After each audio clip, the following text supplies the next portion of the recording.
Oh well, this is going to be this is going to be a super difficult but interesting review for me. Mercy Road, yeah. So like it's it's like being in a drugged up fever dream where you're not really sure what's going on, and when it ends, you're not really sure if it happened or what happened. We're going to talk about Mercy Road.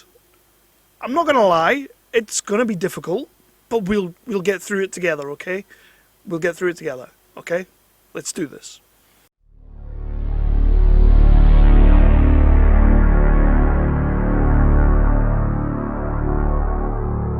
And just like that, I am back with another review. My name is Kevin Halden. This is Nerdly Out Loud, the official channel of nerdly.co.uk, your favourite British home for all of your news, reviews and exclusive interviews. I like to cover everything from the big budget to the low budget to the no budget, with a special keen interest on the lower end of the scale.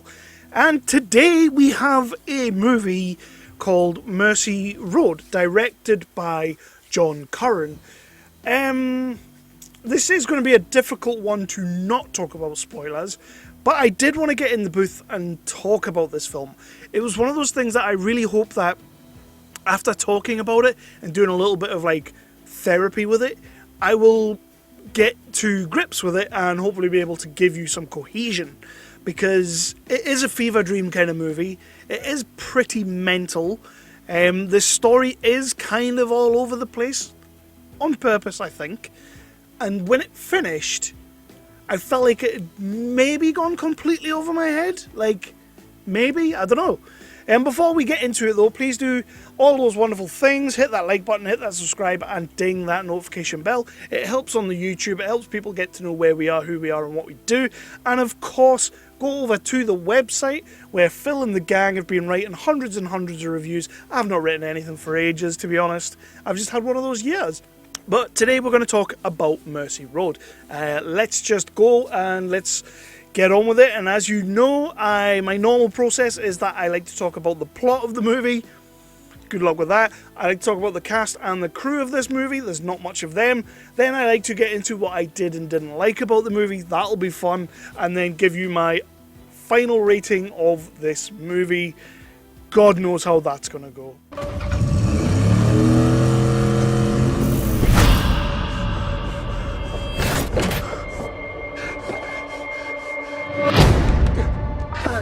Ready. Hey, it's Ruby. Leave me a message. Ruby, I just really want to hear your voice. Bring her back, okay? Bring my daughter back. Will you do that, please? I don't have her! One new message. I'm a crisis negotiator. We need to know that Ruby is alright. Delete. One new message. Mr. Roth, I'm afraid time is a factor.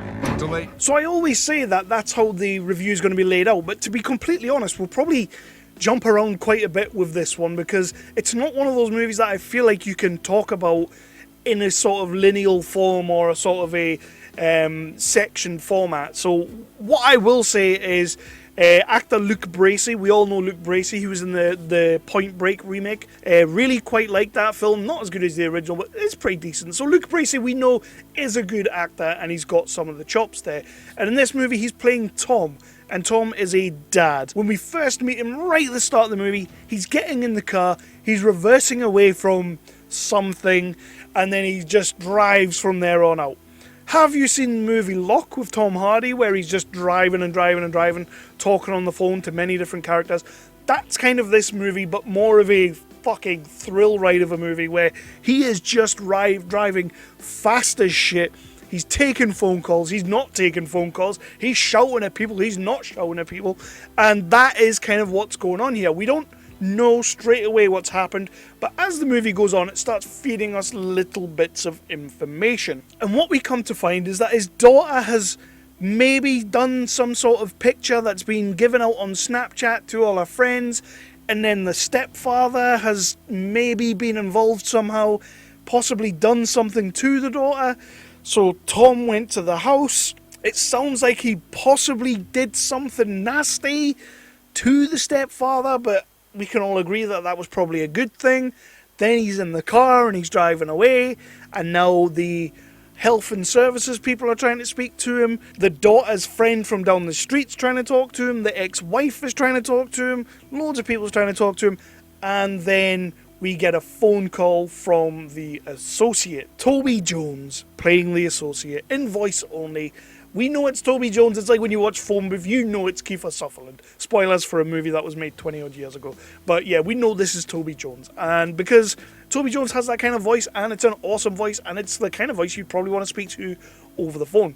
But don't get me wrong, that's what this film is. It's him taking phone calls, shouting at the phone, parks up every now and then. Oh my god, and there is a scene with a spider, which I don't really understand why it's there. Like, there's a spider in his car, and it's like sitting on the dashboard, and they're staring each other down, and then all of a sudden it jumps at him, and I absolutely caked it. Anybody who knows me knows I am terrified of spiders. It's why when you watch these reviews and you see me looking around, I am looking for spiders. That's me 24/7. So, like, there's a spider in the car, and it jumps at him, and he, like, bats it off, and then it comes back later, and he thinks it might have, like, a camera in it, because the associate, Toby Jones, can see in the car somehow, never really addressed, but I think I might know what it is. And he's giving him instructions, because he's like, I'm the associate, I am here to broker a deal, the stepfather was supposed to do this thing, you stopped him from doing that thing, so now you're going to have to do this thing for me. And that's what that is. So he does that, and he has to follow his instructions. Right, so that's pretty much the plot in a nutshell. And I realise I've kind of just sporadically spoken about what's going on, and then threw something about a spider in there. So you probably don't really get what I'm talking about. But this movie is something that I feel you have to see it to understand. But that is essentially what he's doing. He thinks he's going to save his daughter after possibly having just killed the stepdad. And he's being told by the associate that he has the daughter, which we later find out might not be true. I tell you what, let's jump into the cast and crew, because my head's frazzled. And again, like I say, Luke Bracey's really good. I can't really say he's doing anything wrong here. He's delivering his lines. He's a little bit over-egging some of the scenes. Like, when he's shouting at the phone, like, it's kind of like, dude, you're shouting at a phone, come on. And when he starts to get emotional, it kind of feels a little bit like he's trying to get emotional, trying to get himself to that point. Whereas I feel like any father in that situation doesn't have to try and be emotional. That's not a knock on him as a father. If he is a father, I don't know. It's not a knock on his acting either. It's just like, I know how I would be in that situation. But what is that situation? Luke Bracey he's brilliant. I can't really fault him too much. I feel like this movie was probably made in a weekend, and they just had to get this film in the can. I don't know. Maybe I'm wrong. Maybe I'm completely wrong. The voice of Toby Jones, I really, really rate Toby Jones as an actor. I've watched loads of stuff with him in it. He's always good. And as soon as he comes on that phone, you know it's Toby Jones. And he is really kind of the calmness of the movie. So while he's driving at absolute breakneck speeds, it's a white knuckle ride, he could be crashing into, I don't know how he didn't crash into anything. I mean, that was a little bit strange. But he could be doing all of this, and Toby Jones, the way he talks, he just brings it down. Brings the action down a little bit, because that's what we need right now. Whereas in comparison, you have Alex Malone, who plays ex-wife Terry, and she just brings it back up. Like, she's just going mental. But yeah, there is a lot of that. It's a lot of back and forth. The conversation, the dialogue I did like. I will say I liked the dialogue. It just felt like he was delivering it to Luke Bracey was just delivering it slightly too aggressive for me. But Toby's delivering it very calm, very cool, very collected. And I just have to point out, because this made me the happiest guy ever. You guys know I love The Bill. Anytime I interview an actor who's worked in the British scene and the independent scene, I always ask, what was it like to be in The Bill? If they were in The Bill. I do my homework, don't worry. This movie had Hugh Higginson, which, if you know The Bill, played PC Garfield. one of my favourite characters. He's not Reg. Reg was the best, but PC Garfield was class. And Hugh Higginson turns up in this movie, and all I could see was PC Garfield. Like, he's not playing that kind of role, he's just some random dude. But it was cool to see him, and it tickled me. It really did tickle me to see PC Garfield in this movie. And that's kind of your cast and crew. John Curran as a director definitely has a vision, definitely has a style, and it's a style and vision that I could get on board with. I just felt like there was something not quite connecting. And I feel like that's probably just me. Maybe something was going over my head. Maybe I just didn't fully get the plot of this movie. But we are moving at such a pace, and it doesn't really slow down too much. Certain moments it does, but we're moving at such a pace, I just felt like something was not going over, not sitting right. And obviously you're getting thrown little tidbits here and there, like from the daughter, from the phone calls, from the phone screen itself, which at the start is actually like you can see somebody calling him, but then halfway through the movie it's just a white screen. So I kind of feel like that plays into it. I'll be completely honest with you. I have my idea of what the ending is, but I also feel like it's probably completely wrong. So I'm not going to say it because obviously I don't want to spoil anything. I do want you to check it out because John Curran has clearly put his heart and soul into this movie, and Luke Bracey clearly has used this as a vehicle to show who he is and what he can do.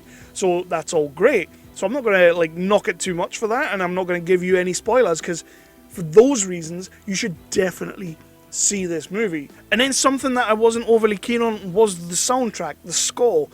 It adds a hell of a lot of tension, of course it does, but sometimes it's overpowering the scene. I'm kind of trying to listen to what he's shouting at the phone and what he's saying to Toby Jones, but the music's coming in quite loud and it's coming in quite hard. I have no doubt that that is all done on purpose to maybe knock you a little bit, because there's this whole ambiguous thing about, is this even happening? What's going on? Like, what is the crack? Are people phoning him? Is Toby Jones real? There's this whole ambiguous thing which you're going to get when you watch it. But it's just sort of like, when I'm trying to put that together, it feels like the soundtrack and the score is trying to stop me from thinking about all of that, because it is just hammering. Not a massive criticism, but it is, for me, a criticism. It pulled me out of some scenes. So there is that. So I'm just going to go into my final rating because, yeah, I don't want to talk too much more about this film. I would say you should see it. That's my main thing. That's my main takeaway from this, and it's what I want you to take away from this review. You should absolutely check it out. It is sort of billed and in the synopsis as like a man on the edge, a father on the edge. What will he do for his child? I didn't necessarily feel like that was the story. It maybe was. I guess it maybe was, because he did supposedly attack the stepdad at the start of the film, but we don't get to see that. So God, this film baked my noodle, by the way. But yeah, so there is that. But please do check it out. I'm probably not selling this very well, but I would give this a very, very strong 3.5 out of 5. It isn't excellent. It's not excellent, but it is well executed. It is pretty well executed. I think John Curran's done well with the VFX and things like that, and the way the car is shot from the outside with the mist and everything like that, and it really adds to the ambiguity of everything. So there are a lot of positives in here, a lot of positives for me to want to watch another John Curran movie. When he makes something else, I will absolutely check it out and see what he does next. But this movie, Mercy Road, it left me too much in a state of, what was that about? What was that? I now know what I think it was about once I digested it a little bit, and once I've kind of done some therapy here with you guys. I don't need to be hand-fed everything, but give me something that is going to help me connect the dots, because I feel like I'm scrambling to connect those dots. So yes, it's a 3.5 out of 5 for me. It's a very, very strong recommend, though. I do want people to check this film out. I want them to come back and hit me in the comments. Let me know what you thought. We can talk about this film. I feel like I do feel like this is going to be one of those films people want to talk about after they watch it. And that's a good thing, because that's when you know that you have a movie that technically, or that essentially a couple of years down the line or a little bit down the line, people are going to find it again and they're going to talk about it and so like, oh yeah, I remember that movie. And then like a cult kind of following. I feel like this could be one of those movies. I don't know. I'm not trying to predict that, but I feel like it could be. So I'm going to leave you now. I'm going to go and do some more therapy on Mercy Road. But please do check it out. 3.5 out of 5 from me at Nerdly Out Loud, your favourite British home for all of your news, reviews and exclusive interviews. We like to cover everything from the big budget to the low budget to the no budget. Absolutely. Check out the website. Check out all the reviews over there from Phil and the gang and myself, who hasn't really written anything recently, but I will. Do check out all my videos down below. Reviews, interviews, loads of wrestling content. Phil's been jumping on the wrestling content as well. We went to Impact. It was awesome. Yeah, there's loads of that down below as well. So please do check all that out. Like, subscribe, ding the bell, and most of all, most importantly, tell a friend. Let somebody know who we are, where we are, and what we do. And with that, go and check out Mercy.